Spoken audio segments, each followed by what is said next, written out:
दोस्तों, छत्रपति शिवाजी महाराज एक ऐसा नाम जिसे सुनकर हर भारतीय का सिर फक्र से ऊंचा हो जाता है। और हो भी क्यों ना, वह भारत के सबसे बहादुर, प्रगतिशील और बुद्धिमान शासकों में से एक जो ठहरे।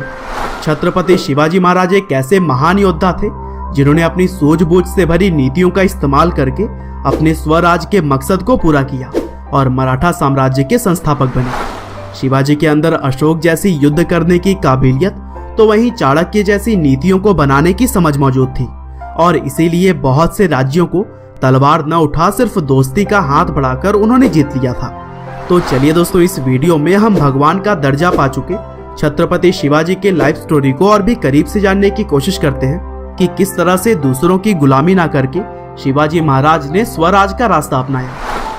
तो दोस्तों, इस कहानी की शुरुआत होती है 19 फरवरी 1630 से, जब शिवाजी महाराज का जन्म पुणे के पास बसे शिवनेरी के किले में हुआ। उनके पिता का नाम शाहजी भोसले और मां का नाम जीजाबाई था और शिवाजी के पिता उस समय सेनापति के तौर पर बीजापुर की मुगली सल्तनत के लिए काम किया करते थे। दरअसल जब शिवाजी का जन्म हुआ उस समय दक्षिण की सत्ता 3 इस्लामिक सल्तनतों में बटी हुई थी। पहली बीजापुर, दूसरी अहमदनगर और तीसरी गोलकोंडा। और दोस्तों, बताया जाता है कि शिवाजी की मां बहुत ही धार्मिक थी, इसीलिए वह अक्सर शिवाजी को बचपन से ही गीता, रामायण और साहसी लोगों की कहानियां सुनाती थी। और शायद यही वजह है कि शिवाजी बचपन से ही एक बहादुर बच्चे बने। और चूंकि शिवाजी के पिता शाहजी घर से अक्सर दूर रहा करते थे, इसीलिए उन्होंने शिवाजी और जीजाबाई के साथ साथ पूरे शहर की देखभाल की जिम्मेदारी दादोजी कोंडदेव को सौंप दी। और फिर दादोजी ने ही शिवाजी को युद्ध नीति, घुड़सवारी, तलवारबाजी और निशानेबाजी सिखाई। और इस तरह से वह आज भी शिवाजी के गुरु के तौर पर याद किए जाते हैं। वैसे तो दादोजी चाहते थे कि शिवाजी भी अपने पिता की तरह ही बीजापुर के शासक आदिल शाह की सेना में एक अच्छे पद पर काम करें, लेकिन शिवाजी को गुलामी बिल्कुल भी मंजूर नहीं थी और छोटी उम्र में ही शिवाजी के मन में स्वराज्य की चाह उमड़ पड़ी थी। और फिर अपने इसी सपने को पूरा करने के लिए शिवाजी ने स्थानीय किसानों और मावली में रहने वाले कुछ दोस्तों के साथ मिलकर एक छोटी सी सेना तैयार कर ली। और बताया जाता है कि वैसे तो मावली में रहने वाले हर युवा बहुत ही साहसी थे, लेकिन बस कमी थी तो सही गाइडेंस की, और वह उन्हें दिया शिवाजी ने। और फिर सेना बनाने के बाद से शिवाजी बखूबी जानते थे कि किसी भी साम्राज्य को स्थापित करने के लिए सबसे जरूरी होते हैं किले।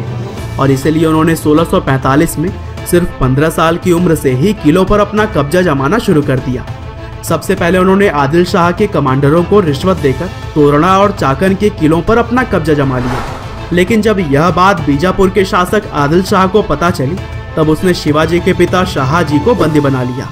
हालांकि 1649 में शाहजी को इस शर्त पर रिहा कर दिया गया कि शिवाजी तोरणा का किला छोड़ देंगे।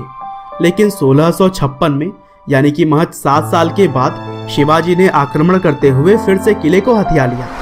और फिर शिवाजी से परेशान होकर 10 नवंबर 1659 को आदिल शाह के कमांडर अफजल खान ने उनसे मिलने का न्योता भेजा और यह शर्त रखी कि सभी लोग बिना किसी हथियार के आएंगे।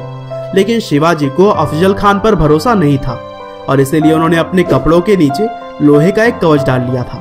साथ ही उन्होंने अपने हाथ में एक छोटा सा खंजर, जिसे कि बाघ नख बोला जाता है, वह भी ले लिया था। और फिर अफजल खान से मिलने पहुंचे शिवाजी को जैसा डर था वैसा ही हुआ। शिवाजी से काफी हट्टे कट्टे और लंबे अफजल खान ने उन पर वार किया, लेकिन लोहे के कवच की वजह से शिवाजी बच गए और फिर उन्होंने अपने छोटे खंजर से अफजल खान को मार गिराया। और फिर इस घटना के बाद से शिवाजी के सिपाहियों ने बीजापुर पर आक्रमण कर दिया और 10 नवंबर 1659 को हुए युद्ध में शिवाजी की सेना ने बीजापुर की सेना को हरा दिया। और दोस्तों, कहा जाता है कि शिवाजी के युद्ध लड़ने की टेक्निक कुछ इस तरह की थी जैसे कि आजकल सर्जिकल स्ट्राइक में होता है, और पहाड़ियों में छुपते हुए युद्ध करने की नीति की वजह से उन्हें माउंट रैट के नाम से भी जाना जाता है।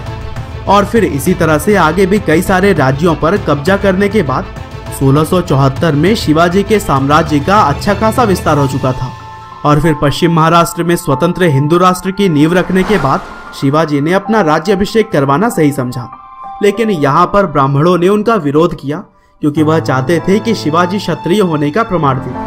और फिर वाराणसी में रहने वाले गागा भट्ट नाम के पंडित ने शिवाजी का संबंध मेवाड़ के सिसोदिया वंश के साथ जोड़कर क्षत्रिय होने के सबूत उन तक भेजे, जिससे संतुष्ट होकर ब्राह्मणों ने 6 जून 1674 को उनका राज्याभिषेक किया।